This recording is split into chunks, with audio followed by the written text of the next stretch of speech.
We are back from our brief hiatus, summer break. Of course, been doing the bonus shows for subscribers, but yeah, this is available for everyone. Out of hibernation for the main show, briefly to discuss the end of the FIFA Club World Cup for the two German teams.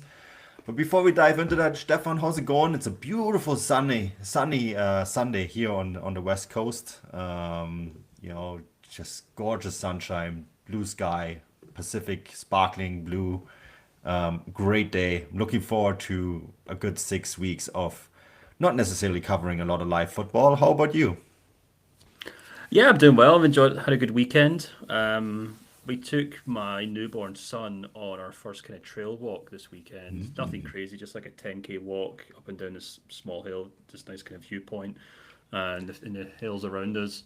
Um, really nice time. But because this is Scotland and because you're not allowed to have too much fun in Scotland, I woke up the next day and I have been covered in we call them midges here in the UK. I don't think there's anything like them anywhere in the world, to be honest. But they're like tiny mosquitoes, which you don't really see. And I woke up Oh, with like 20 bites. I've actually got like a few on my forehead, which I'm kind of hoping the camera doesn't pick up. But yeah, I'm doing well. That was good. It was fun. First time I put my son in like the carrier and carried him, and mm. a good workout, shall we say, Manu? Felt like I was carrying a few extra pounds, that's for sure. Um, but no, it went really well, and yeah, doing great, man. How are you doing? Yeah, also awesome. Ours has now graduated to the hiking backpack, which is a I brand can't new wait for world. that. It's a So brand new is that on world. your back? Uh-huh. Yeah, It's like yeah. this See, that'll make huge. a huge We got one used from Deuter for $80, which is like a steal considering how much they're new. Yeah, he's upright now. He's sitting upright. He's rolling forward and backwards, and he's decided now his preferred sleeping position in the morning is to just roll to his chest and then just stay there. We had to Google this morning, is this safe? And apparently at 8 months it is. So, That's but like awesome. that's he's just decided now, like I can roll now, so I'm gonna just change it up. And there's a lot of butt wiggling going on with the legs kind of moving, which makes me think he is going to be mobile soon, Stefan. Yeah, yeah. Oh God, it's terrifying. Yeah. Our little man's kind of already standing. To be honest, I hold him. He just kind of wants to plant Oh his yeah. legs down, and then every Yeah. time I do it, I'm like, "This is great." He's already standing, and then just about every time he ends up vomiting on me. So you Yeah, that got will end. So that's parenting. You take the good with the bad, don't you? I haven't gotten vomited on in like almost a month. So end is in sight for you, Stefan. Yeah, well, exactly. And then the real fun begins when they kind of sweep the sleep patterns flip and everything. But Yeah, so yeah, our all to look sleep forward pattern switch to. was short. So whew, fingers crossed it's the same for you. Yeah, yeah. He's dramatic when he takes. I don't. I know we're already like what, like 4 minutes into the show, and we've only talked about babies so far. And I know that's not why people listen to the show, so No. I'll move on from this. But I'll just say he takes ages to get sleep, but when he does, he's a good sleeper. So I'm Yeah. thankful for that. But yeah, temper tantrums and all that. Um, let's talk about some German football to take our mind off it, shall we? Shall we start? Are we doing Bayern first or Dortmund? Which one should we start here? Well, I think everyone's going to want to know about Bayern. That's the kind of big talking Mm, point, isn't it? Unless, of big course, you're a story. Dortmund fan, you want to talk about Dortmund. But yeah, I think Bayern's probably the main one, isn't it? Yeah, and we are going to chat about Dortmund too. But yes, the FIFA Club World Cup is over for Bayern Munich. You know, we've talked on one on the bonus shows about the pros and cons of this tournament. I was fortunate enough to cover a huge chunk of it right in front of my doorsteps, pretty much in Seattle. Spent 2 weeks there to do the group stage and got to see a lot of different teams and lots of different players. And the access was really fantastic. I do have my worries about the timing of this tournament and the extent of it, and also, Mm. of course, the fact that these are not friendlies. You and I have been joking about this, that this is preseason. Unfortunately, the players don't treat it like preseason, right? And there's only your five substitutions, and The level I thought in some of the games when weather permitted was very high, and the problem with that, of course, is then if this isn't preseason, the players also take it very serious. And I think this is how we got to the main talking point of the game yesterday, right? Where Mm. Jamal Musiala picks up an incredibly terrible injury. I've been going back and forth with people on Blue Sky. My initial reaction on it was that it was just an unfortunate incident. I actually do still think that that's what it is, but I do also think that the way Donnarumma goes for that ball is reckless. He has a reputation for that, and I was a little shocked that this wasn't even reviewed. This is, of course, the same referee, Anthony Taylor, who didn't review the incident exactly on the day 1 year ago when Musiala's shot got blocked in the box against Spain. So that's, of course, something that we could chat about whether that was correct or not until the end of days. My opinion is that he should have at least looked at it again. I don't know whether 100% whether it was a foul or not. I do think it's reckless. I do think the way he goes in there, Donnarumma, is reckless. I don't even know why he has to go for that ball. I play goalkeeper myself. I think it's at the edge of the box. There's Pacho is there to control the ball. Musiala is isolated. Why even go for that ball? It's the sort of thing that we all have that one guy when we play five-a-side who just Mm. hurts people all the time because he's reckless, and Donnarumma is that guy. And I think this is not the first time he's done this kind of thing. I think he's just a little bit of a wrecking ball in the box, and unfortunately, this is a very costly event for Bayern Munich now, who are going to be without Jamal Musiala, and injuries can happen whenever, can happen in many places in the game. So I'm not going to say here, Donnarumma, we need to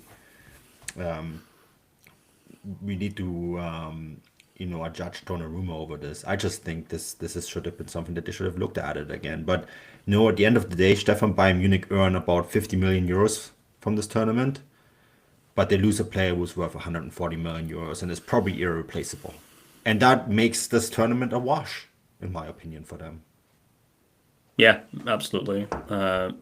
It was absolutely. I mean, I didn't watch the game live, but obviously I saw you reacting to it in our group chat we have, and of course with our subscribers on Substack as well. And you quickly, the good and the bad thing about modern day is that these things quickly filter through to social media and the internet and things like that. And you see pictures, you see still images.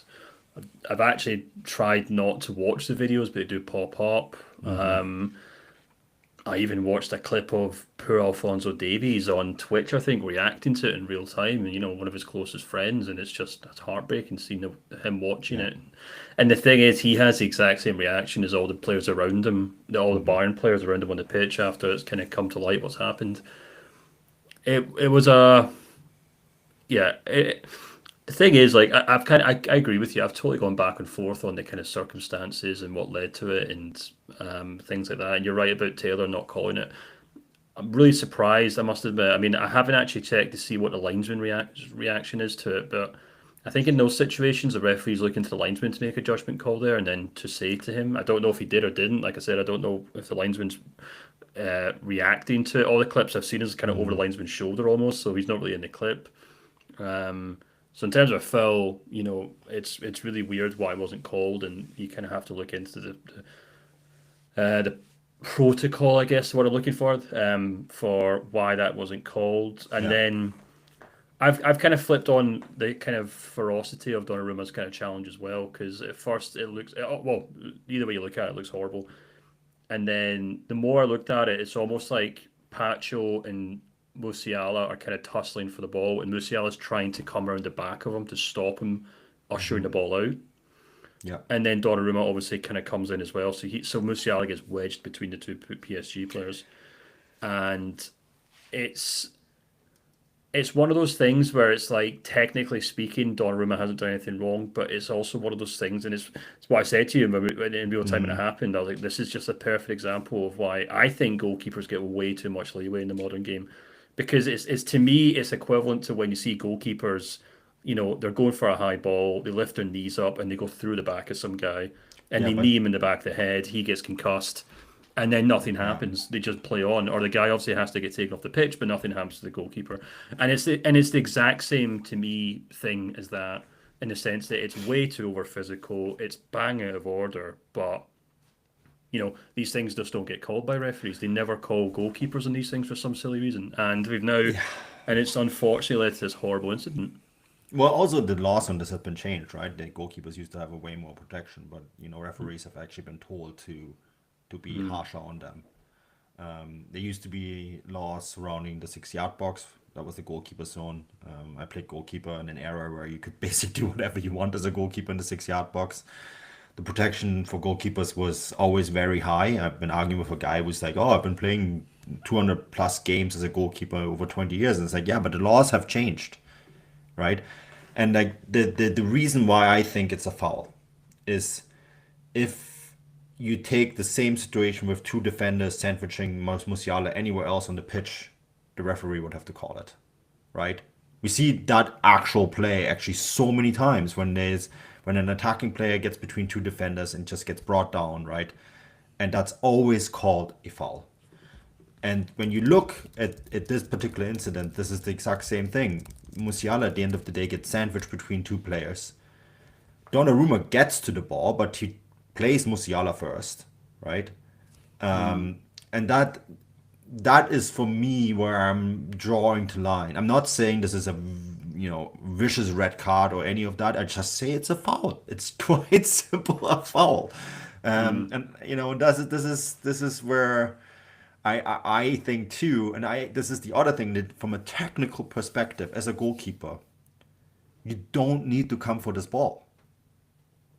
The Musiala Mm. is already isolated. There is no reason for you as a goalkeeper to come for this ball, right?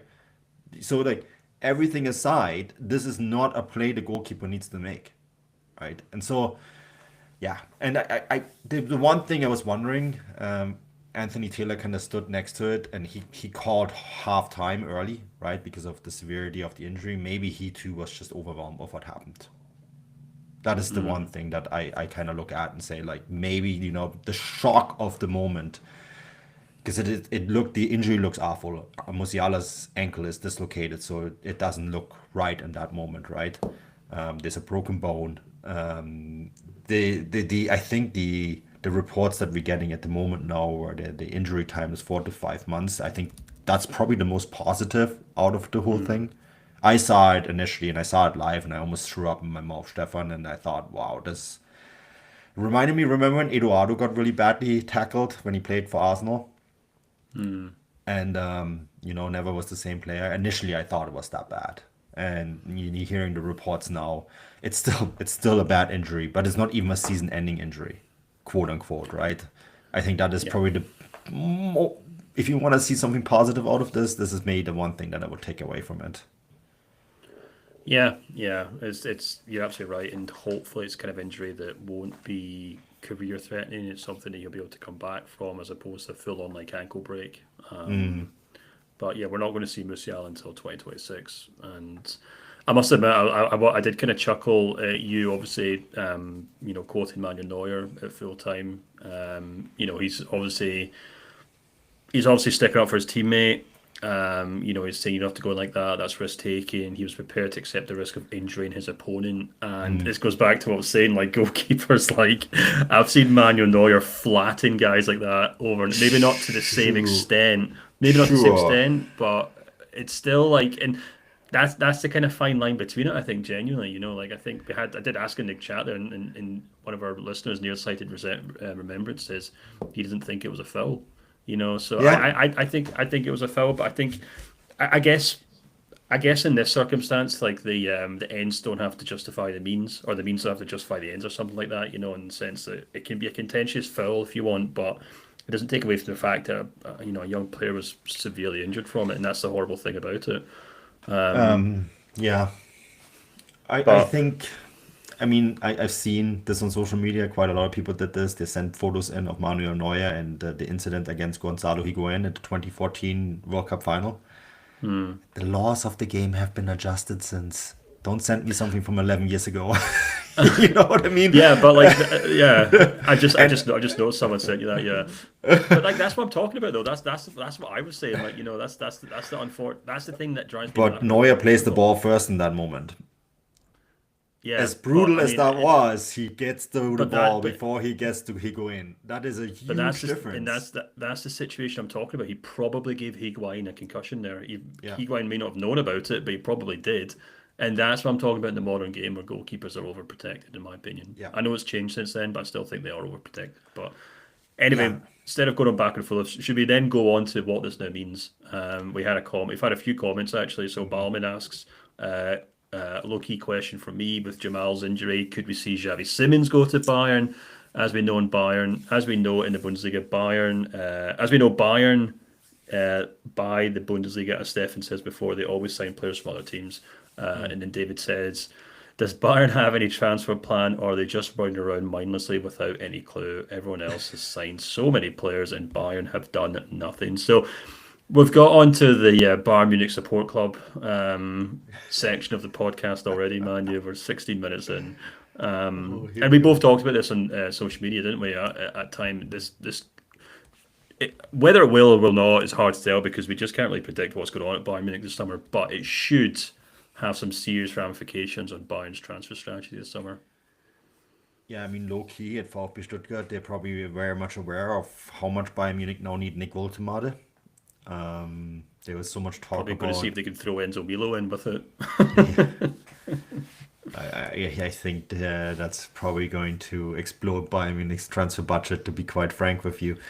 It's an interesting conundrum now, isn't it? Because we went from, oh, how are they going to fit Nick Woltemade into this team to they pretty much need Nick Woltemade to now play the Musiala role, right? And the word is that they're going to start discussions with Stuttgart at the end of the Club World Cup. Well, this is the end.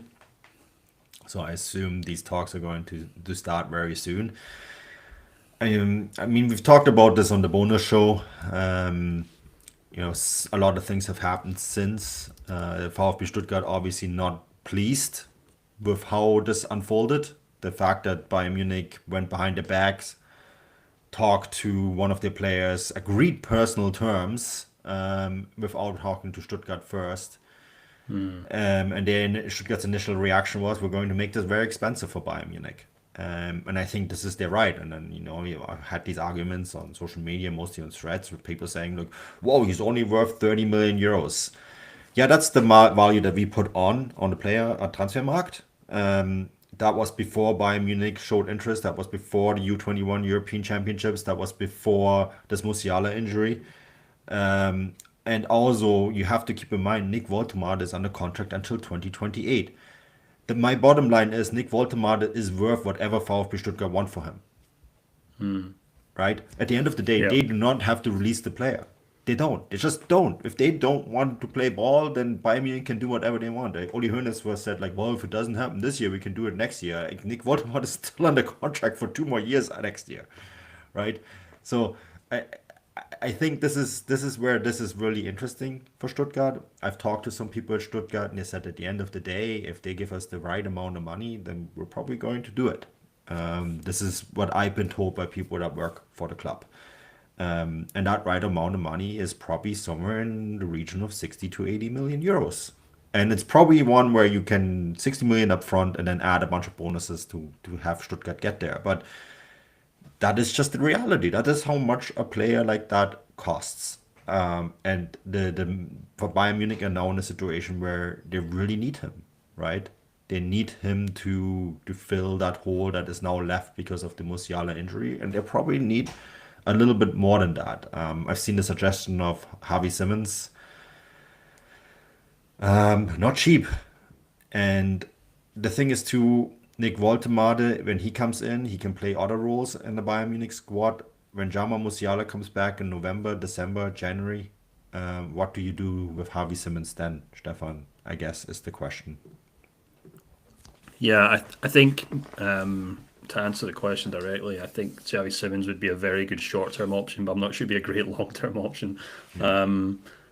I think we talked about this back and forth in terms of what Bayern need. They need a left winger or they need a number 10. And we talked about the Voldemade thing. As you said, he's a player who can play both. He can play up front as well for Harry Kane if and when necessary. Um, but it does kind of make things very difficult for them. I did read Oli Hoeneß's comments with quite some intrigue this morning, where he was obviously surprise, surprise, happy to stand in front of reporters for as long as he wanted to, and just kind of unburdened himself with plenty of information. I thought it was quite interesting when he was asked about Nico Williams. He said that he's been going back and forth with Hansi Flick, obviously texting, and he was like, Hansi's on holiday, but even he texted me saying he was surprised because apparently Barcelona were preparing an offer as well. At least that's what they told Hansi Flick. So he was trying to kind of suggest, obviously it's not Bayern's fault that didn't work out. He says they're not interested in Rafael.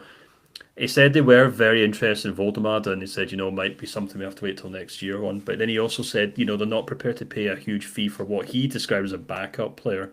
And then obviously went on to say about how they've still got Serge Gnabry and Kingsley Coman at the club to play left wing. So obviously trying to be coy, well, about as coy as Oli Hoeneß can be in public. But I don't think that does very much to mask the fact that Bayern are in desperate need now of a left winger and they're in desperate need of a number 10. Or at the very least, maybe the idea of Kompany potentially shifting his tactics to avoid playing a number 10 entirely. He's obviously got Michael Olise who can maybe play there as well, but they'll definitely have to start doing something. They'll have to start making moves. As you said, they'll probably start speaking to Stuttgart soon. They'll know very quickly whether there's an option with Voldemade because, Stuttgart, with every right, are presumably holding out for about 80 million euros, I think. And if Bayern aren't prepared to pay that, then they really have to just move on and look elsewhere because if Stuttgart are going to stick to their guns, there's no point in Bayern spending the whole summer trying to sign this guy, only for it to kind of fall through and then they're left with nothing but Serge Gnabry and Kingsley Coman to help Harry Kane through the first half of the season. So I think it probably will need a huge reset. I think they'll probably have to start getting a bit smarter. We've been saying this for months now. Obviously, they have to get much smarter with who they sign. And I've also been kind of saying over the last kind of couple of shows we've talked about the Bayern fiasco and saying you're kind of hoping that there is someone in the background actually doing deals and making deals and kind of getting further with stuff that's just not in the public because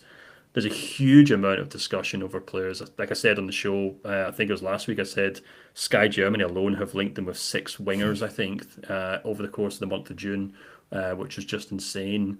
And it's probably only going to get much worse now that obviously Musiala's out for long term and the papers know they need a number 10. Agents don't need a number 10. But in terms of who that could be, it's certainly up for debate. Manu, I still keep coming back to Christopher Nkunku. I was reading the papers today that Chelsea would be willing to sell him for about 40, 45 million pounds. So probably about the best part of 50 million euros, which is not cheap. But if I'm Bayern and your list of potential signings is getting smaller and smaller by the week, and there's this guy who obviously was outstanding for Leipzig. Hasn't worked out for him at Chelsea, far beyond his own reasons. And he's for sale for a relatively affordable price. Then I think he solves a lot of Bayern Munich's problems because he can play left wing. He can play as a number 10. And when Musiala comes back, he can play. Well, he can play as a number 10, and then when Musiala comes back, he can move out to the left quite easily. Yeah. He can also play as a second striker. He can play as a false 9, so he can cover for Harry Kane if necessary.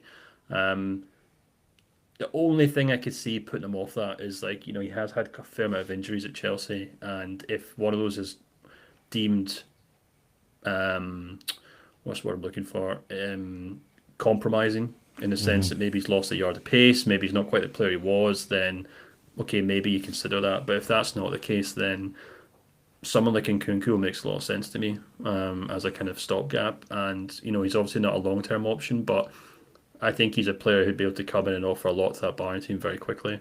But yeah, Manu, this Club World Cup's been a bit of a disaster for Bayern. Yeah, they'll get their money in December, but in the meantime, they're probably going to have to go out and spend twice that to fix the problems in the squad before the new season starts. I mean, speaking of the Club World Cup, briefly on Nkunku, he played there pretty regularly.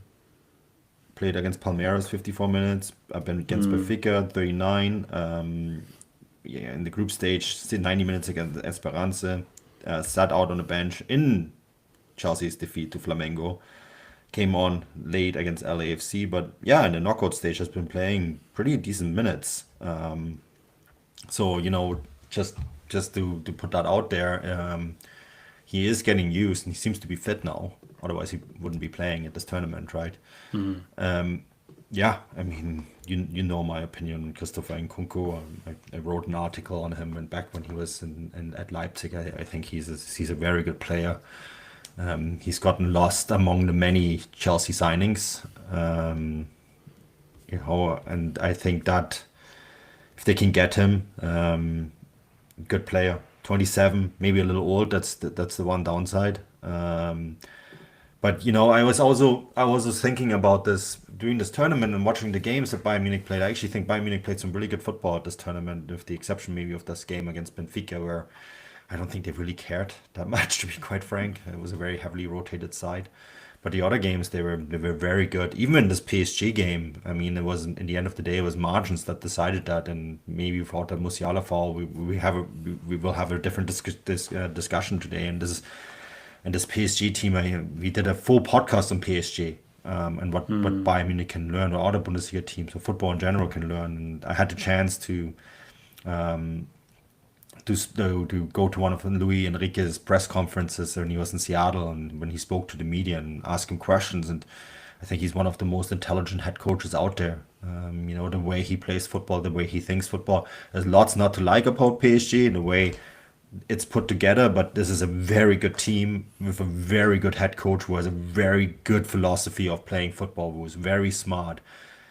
And for the full 90 minutes, yeah, Dembele scores late when Bayern Munich are pressing high and all that kind of stuff, and makes the result look tougher than it actually was. But even without Musiala, this was a game that could have also gone the other way, right?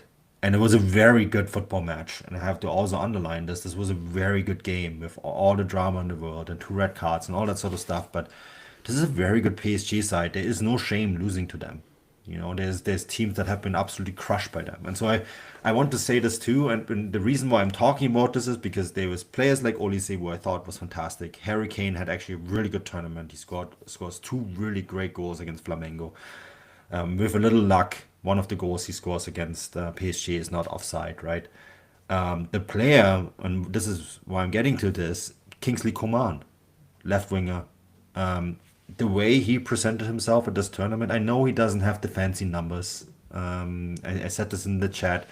He's the football equivalent of that second line, third line center in hockey, the player who doesn't get a lot of production but is defensively so very important for your team, right? Like, he is an attacking player who holds you together, who gives you defensive security. And I wrote an article on this a while ago too, where I called him a two-way player. And I think, I personally think, actually watching him there, it's a mistake if you sell him.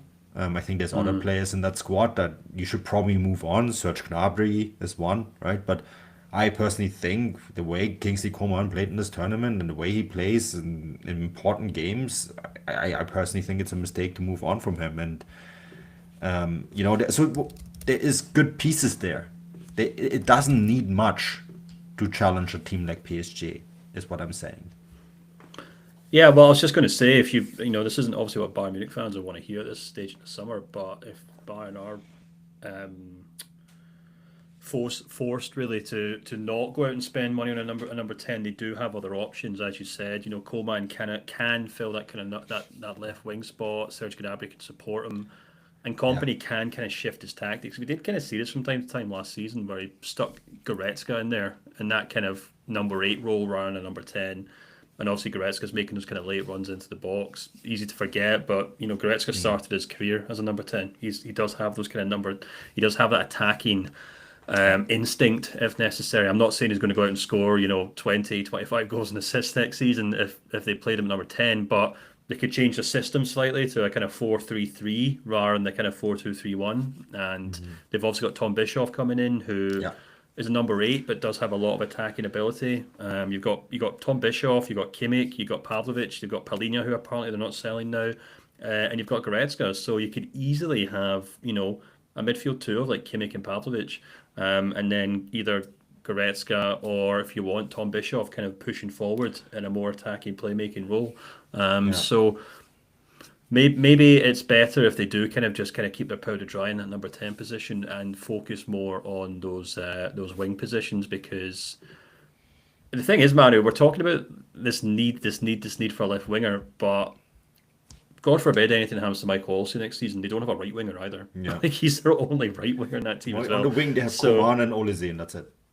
yeah, and obviously Gnabry if Yeah, necessary, but that's even he's more of a kind of inside forward, second striker sort of thing. yeah. And if I was Bayern, I'd maybe be looking at like if I was Company rather, I'd be looking at saying, right, I've got an abundance of centre midfielders. At least two of them can play a more attacking role. Um, if I've got 100 million euros to spend, I think I'm probably wanting to go out and spend that on a winger. And So as yeah. Gunter Daniel has just put in the Yes. chat there, there's also I'll just stick it up there.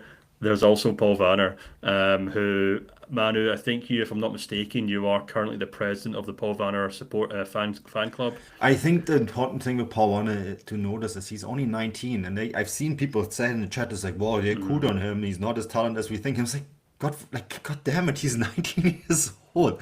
Why didn't he play so much at the U21 and European Championship? Because he was one of the youngest players in the squad. Like, like the U21 European Championships, there's guys in there who were 23.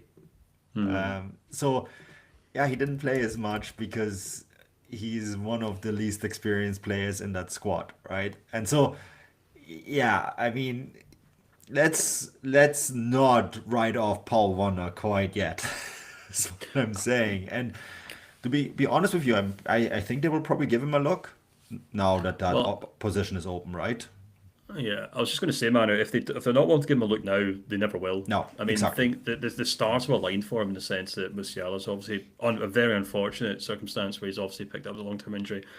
But this team is just beckoning for Varane to kind of step into it and do what he can do. And I'd be really intrigued to see what he can do in this Bayern team, as Yeah. opposed to a pretty dysfunctional Heidenheim side where I didn't think he was outstanding last season, but I put a lot of it down to the circumstances in which he was playing in a very dishevelled team, a team that didn't really know what they were doing for much of the season, a team that had been picked apart, and certainly not a team that was built around letting young attack midfielders kind of do what they want to do. So And when it obviously, mattered in that in that yeah, in a relegation playoff second leg, he was the player who provided the game-winning assist. sure. Yeah, but what I was going to say was that you put him in his Bayern team, and he's in a very, very different Hmm. situation where he's playing a team that's, parked on the opposing box, and they've got to try and break down teams and find space and take on players and pull defenders out of position. That's what Paul Vanner can do very, very well.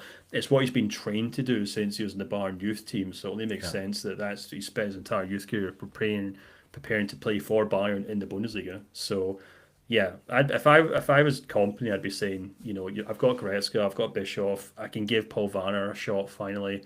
Um, let's leave number 10 as it is, and focus on bringing in a winger that can play left and right wing, and maybe cover for Harry Kane. Yeah, I think maybe the final point on this is I think that Company has to finally show that he can play young players, right? That was something that was demanded of him, and there was a lot of criticism towards Thomas Tuchel that Mm, he wouldn't play young players. And I think Company now too in his second season has to show that he can integrate young players into the squad. Because we've talked about this in the bonus shows. Bayern Munich can't just go out and buy five world-class players like Man City or PSG every transfer window. It's not possible. Their finances are very strong, but it's just not sustainable for them. And so they have to go back and find players like Jamal Musiala, Thomas Müller, David Alaba to go back a little bit in their own youth ranks, or do what they did with Joshua Kimmich, find him in the second division and then develop him. They need to go back to that. And Company may not want to like to hear that, but I think that is going to be a really big part of his job next season. If you can't have if you can't go out and buy a left winger and a number 10 for 60 million euros each, then you buy one of them and you find the other one in the academy. It's yeah, pure and simple. yeah. Yeah, Günther just asked again, what about Brian Zaragoza? That So one baffles Sebastian me, asked and him. I don't understand it. I just don't. Maybe he Well, doesn't we want to be talked about there, right? we talked about it on the bonus show, and yeah, that was the gist of it. I mean, I actually reached out to our Spanish team at Transfermarkt and get to the bottom of this, and I actually said he's done any interviews in Spanish that I could look up that obviously haven't made it to Germany, and there were a Yeah, few where he's basically said, "Look, I showed up there, nobody knew what I could do, no one was interested yeah. in what I could do, so I left." And I think they basically burnt that bridge, so he's expected Too to bad. leave. That and so he's expected to leave. I think he's already settled. I think he's leaving on loan with an option to buy or an obligation to buy. So Mm. um, I think that's more or less it. Um, and yeah, I totally agree with you. I think in terms of company, I completely agree. Obviously, his first season was about proving that he can do the job, and proving that he can win that league title. And now that he's done that, not to say that the pressure's off, because the pressure's never really off a Bayern Munich head coach, but it's up to him to now prove that he can kind of wed those two things. Because you're absolutely right, Tuchel left that Bayern team in a complete mess because he was only interested in ready-made Mm. players. But if company wants to be there for long term, he's going to have to find a way to play guys like Paul Vanner. And he's got the perfect opportunity, so we'll see what happens, Manu. Yeah, no, absolutely. All right, so this was the Bayern Munich psychology session for all of those Thierry Bayern fans out there. Yeah. Or Uh, Manu, as David says, the Deutschland Therapy in session. diapers pod. Yeah. It sometimes talks about football. So. uh, the Deutschland Sorry, in David. diapers pod that sometimes talks about football. This is true. Yeah, It's actually a really good name for a podcast. it is, but we're not changing it. What was I going to say? The Deutschland in diapers pod. Oh, that's really good. All right. The therapy is Bayern Munich. Deutschland, diapers, and Dortmund. There you go. There's your segue. Yeah, perfect. The Bayern therapy session is done and dusted. Let's go to Dortmund. Um, almost, almost. Marcel Sabitzer's shot just wide of the goal. The boy Cordor with a great performance there towards the end. I think it would have been a perfect ending to the game if Sabitzer had scored and made it 3-3. It would have also summed up, I mean, the entire game pretty much. I said this on another show. I think the entire game was Borussia Dortmund 2024-2025 season in a nutshell. I know technically part of the Club World Cup is in the 26-27 show. Let's not worry about that part. But and the reason I'm saying this is because it was essentially Dortmund not doing anything for about two-thirds of the game, and then realizing, hey, we're actually pretty good. Maybe we should actually try to win this game. Only for it to then almost go sideways, only for them to come back in. And if they had drawn it, and then maybe I think in extra time they probably would have won it because they were a man up. That would have just summed it up beautifully, because that was essentially how the Bundesliga campaign went, where they managed to get cracked the top four on the final match day after essentially not doing anything for 20 match days. And so I kind of feel like this game just encapsulated Borussia Dortmund beautifully. I also do think it's a bit of a lost opportunity. I think Real Madrid was there for the taking. I think reaching the semi-final and earning another $21 million would have gone a long way for Dortmund to kind of close the financial gap to Bayern Munich, who were, of course, out at this point, right? Getting that extra money would have been more than a nice bonus. Having said all that, pretty good summer for Dortmund, eh? Like, I mean, they make 50 million euros at the Club World Cup because they play a really good group stage. They go out in the quarterfinals against Real Madrid in a game where they look competitive. They sell a player in Jamie Giddens who they don't really need for 64 million euros to Chelsea.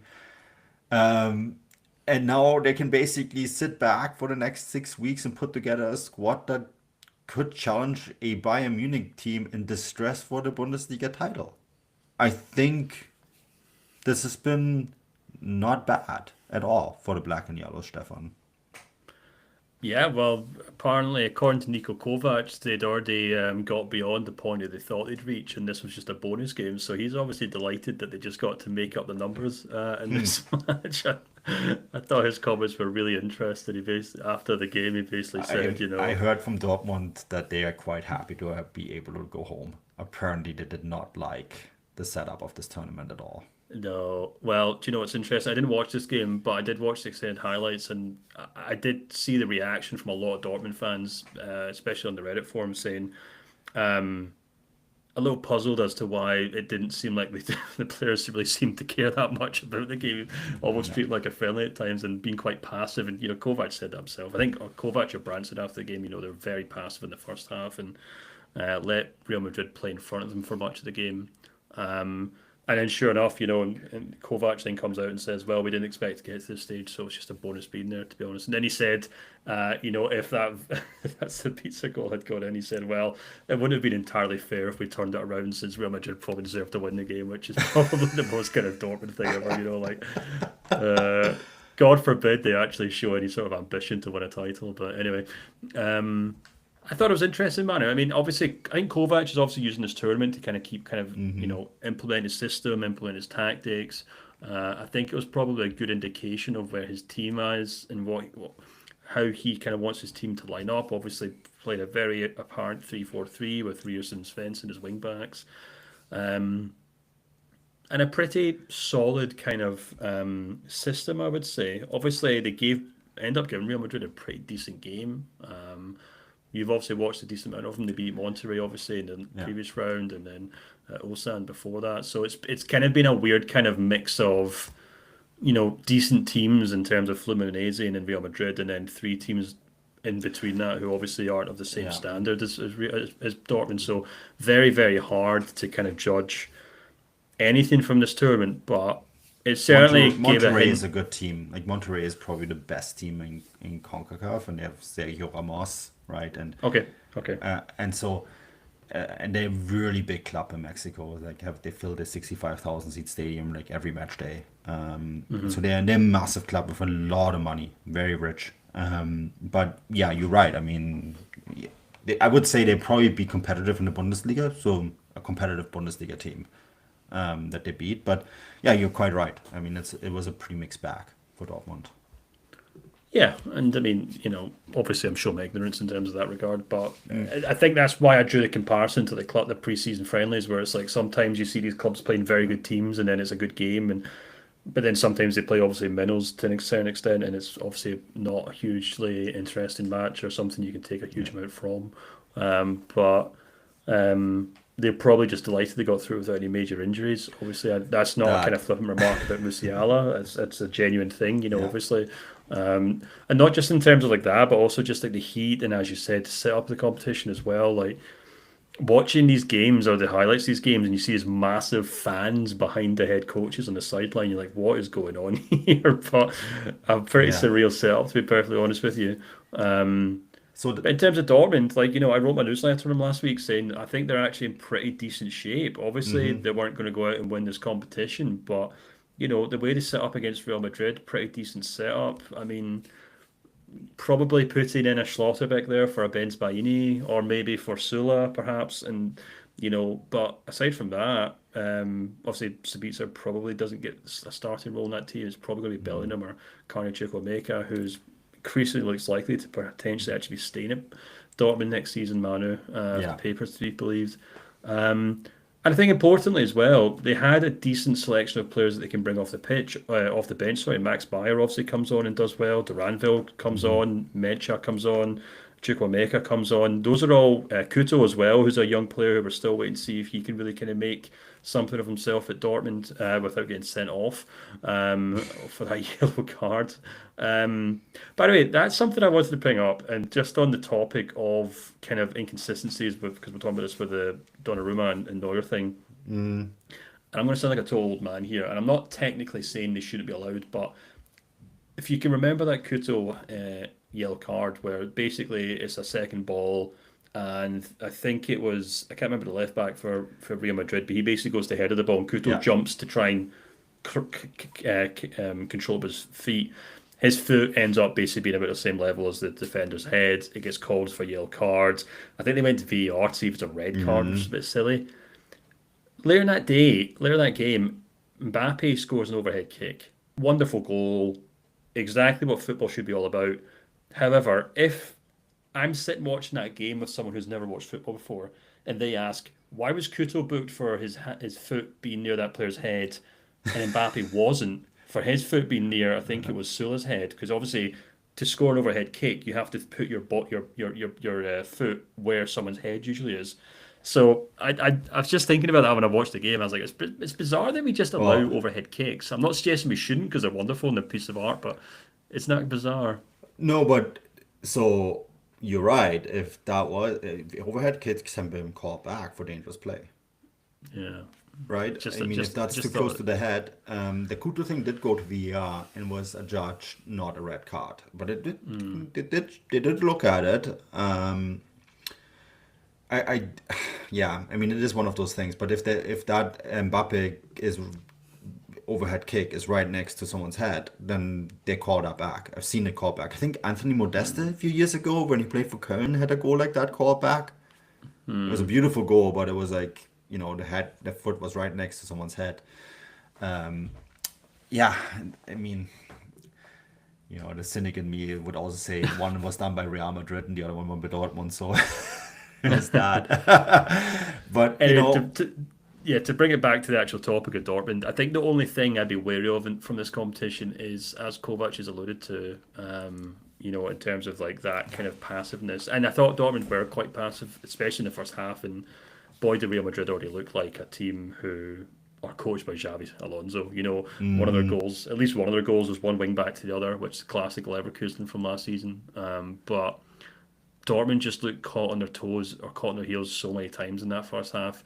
And I did kind of think to myself that if it's hard for Kovac to get the players excited about this tournament, because look, there's no doubt that there's a lot of money in this tournament and clubs are happy to take part and Dortmund were happy to take part. But on an individual level, you can understand if some of the players were thinking, I don't really care about this tournament because it's not like I get a bonus. It's not like it's in my contract, things like that. yeah, Whether or not that's the case, that's fine. But all I'm saying is if Kovac walked into that changing room and everyone's like, look, Gaffer, we're sorry, but we just don't care. And he says, well, as long as you guys try in the build up to the preseason and the Bundesliga, that's fine. But if that passiveness kind of leaks into the start of the season and they stumble in the first 4 or 5 games, that's when things can get very, very tricky. But it seems a little overcritical to be kind of calling the alarm bells with that one right now. the issue is too, and I think this is a big problem with this tournament and the way it was set up in general.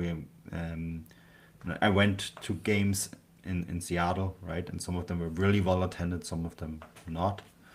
I think the problem is too, Dortmund had opponents like Mamelodi Sundown and Ulsan in Cincinnati, and people like, why would you go to that?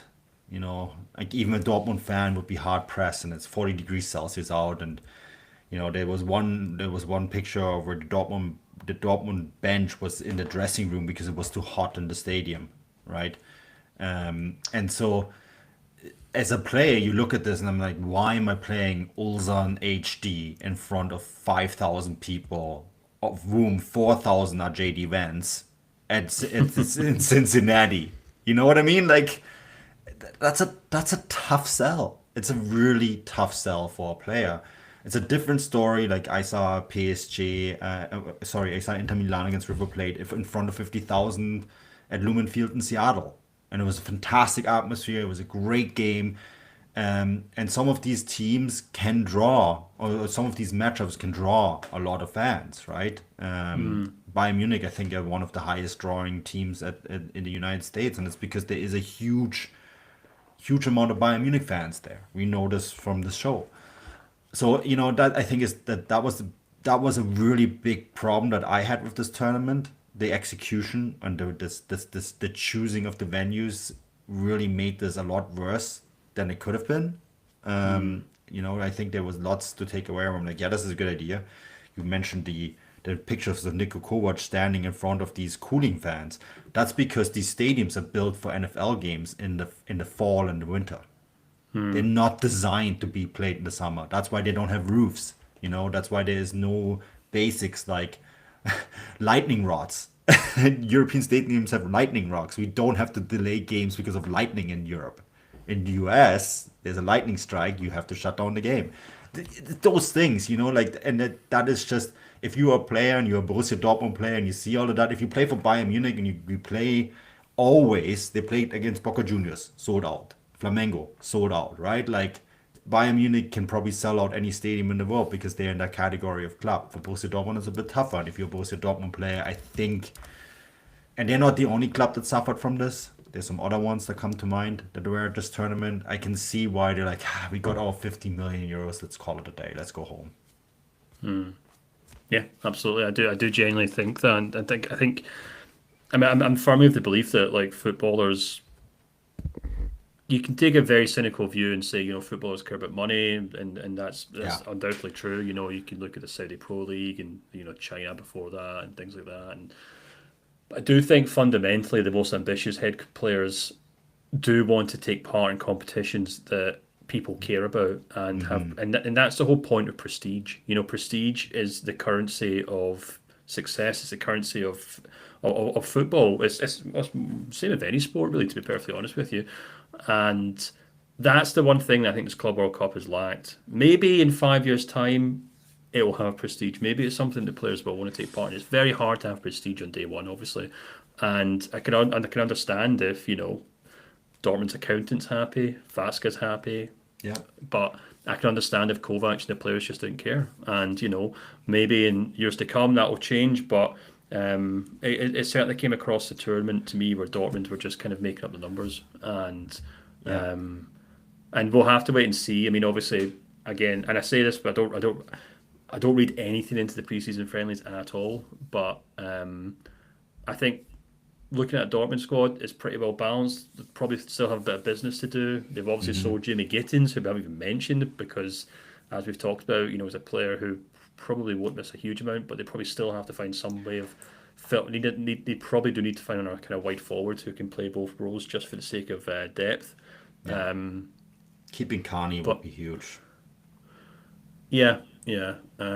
Especially since Kovac looks set to play that kind of 3-4-3 position, which means a strong emphasis on kind of inside forwards as well. So we'll probably see Dortmund pick up another inside forward, I imagine, before the season starts. But I think they're in good. I think they are in good shape. It's just, I guess, that was the only thing I could nitpick in terms of this tournament. But I guess Dortmund get to go home. The players get to put their feet up for a short while, and then they'll kick things off with the new season. For people who haven't subscribed yet, I think the next 6 weeks for our transfer show that we do twice a week is going to be very interesting, Stefan. I think there's going to be Dortmund and Bayern are going to be very busy. I think the business starts now with the tournament kind of coming to an end. There's a comment in here about Rafael Leao, Matteo Moretti reporting that we shouldn't take Hoeneß' statement too serious. No. I think Hoeneß, despite the other Bayern bosses wishing he wouldn't, speaks very much the truth of what's really happening. So I love that too. Finally, Hoeneß thought yesterday Dresden said, Voldemort is a player of another club. We shouldn't be talking to him about him while he's under contract. And then Hoeneß literally like a day later goes on publicly talking about Voldemort. Again, Hoeneß speaks his mind, and he is the biggest. Bayern is his club. And if he says Leao isn't a name internally, then Leao isn't a name, then it isn't. That's just how it is. So I'm sorry. But Stefan, I think this kind of wraps it up. Not sure we're doing another one of the main shows until the season comes back. Maybe towards when we get a little bit closer. Do preview shows and stuff like that, right? But the transfer show is twice a week, and maybe some other bonus shows. I had great news on Saturday. The Bayern Munich stuff aside, my club 1860 has finally gotten rid of Hassan Nissemek. I'm gonna open a bottle of champagne later today to celebrate. Much better ownership is coming in, and I'm probably gonna write about that this week in my newsletter because it is huge news. Aside from the World Cup, away from the World Cup, Club World Cup. So I'm looking forward to getting into kind of detailed stories like that. Maybe at some point get Matt again on, talk about some stuff like 50+1, etc. Right? So that's kind of what I think on our summer schedule. Yeah, we want to do a big 50+1 episode because there's been some recent rulings and changes in the legislation. Well, not changes in legislation, but suggestions that the legislation should change in that regard. So we'll definitely do that. Yeah. And I think Matt's back from his globe-trotting holidays in June, so he should be back in place at some point. One more thing, Manu, I want to mention before we wrap up. I've had a few people asking why we keep putting out shorter episodes on the podcast feed. They're not short episodes; they're trailers to the bonus show. So we clip up portions of the bonus show for people to know what we're talking about that week, and we stick them on the RSS feed on the podcast feed. So if you are getting these kind of little 5-second minute episodes, we're not teasing you, we're not trolling you. It's just a hint that if you're interested, you can sign up to the main bonus shows and get those twice a week, which you can sign up on Substack or on YouTube as well. Yeah, absolutely. All right. That's it from us. We'll be back soon here, but definitely also on the bonus shows. So check those out. And until next time, auf Wiedersehen.